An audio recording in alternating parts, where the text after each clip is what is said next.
Tuesday, the 3rd day of March 2026. This is the Voice of Turkey's English language transmission broadcasting from Ankara in between the 2-meter bands between 13 Turkey and 14 Turkey UTC on 13635 kHz to Euro. You can listen to us over the Turksat 3A and 4A satellites on the internet at www.prtvnet.com, radio thing, and in the VOC radio extended section. Our email address is englishdesk@prt.net.pr. Following the news, the Voice of Turkey will present our feature programs and some music.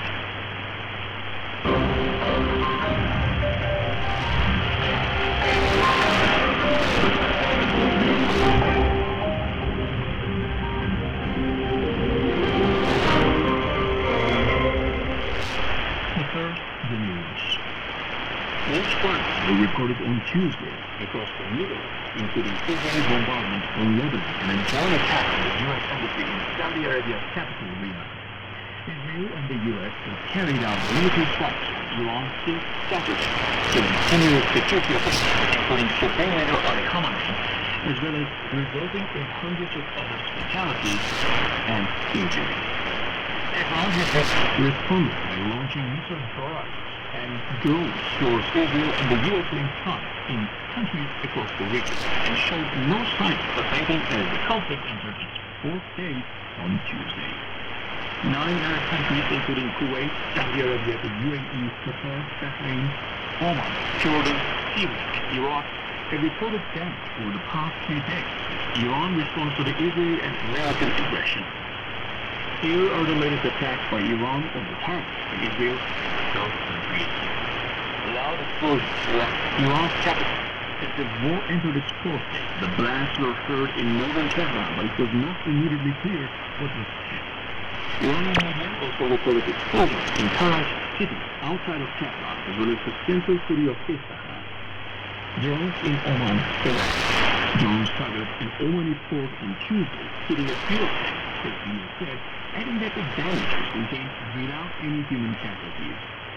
Oman had been acting as mediator in talks between the U.S. and Iran over Tehran's nuclear program before the attacks on Iran. Bahrain and Qatar said on Tuesday their air defense systems intercepted and destroyed a total of more than 170 missiles and dozens of drones launched from Iran over the past 3 days, as Tehran continues attacks on U.S.-linked sites in the region in response to the ongoing Israeli-U.S. military offensive. The General Command of the Bahrain Defense Force said its air defense system deployed and shut down 70 missiles instead of the 6 drones launched from Iran since the attacks began on Saturday.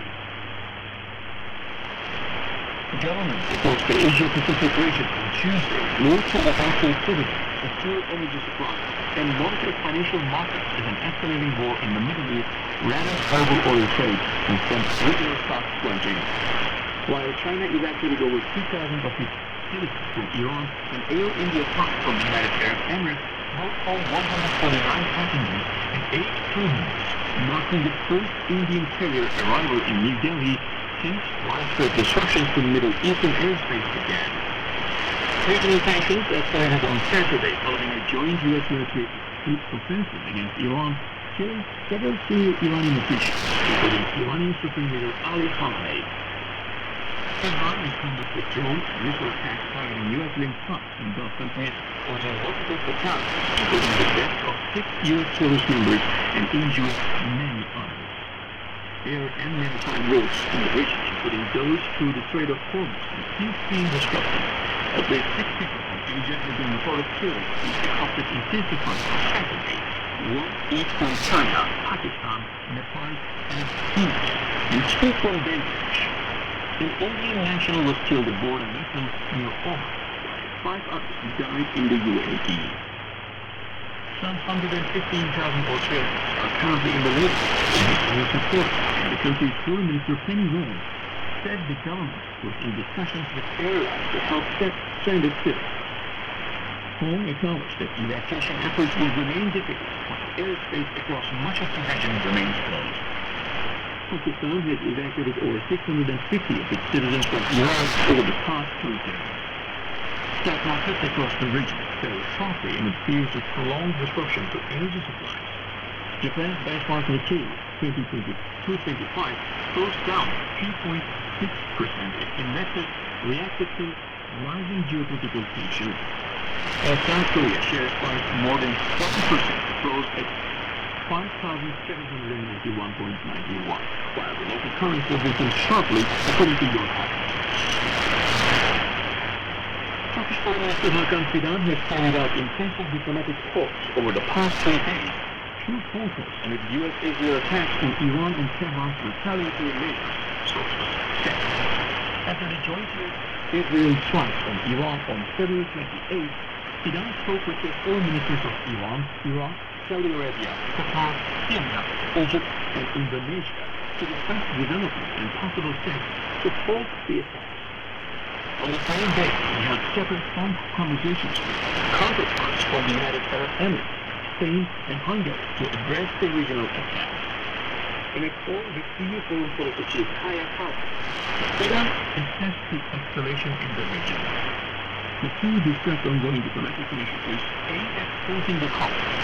On Sunday, Fidan exchanged views with Iranian Foreign Minister Abbas Araghchi on the latest situation in Iran. He also spoke with Omani Foreign Minister Badr al-Busadi within the framework of efforts to resolve the regional crisis.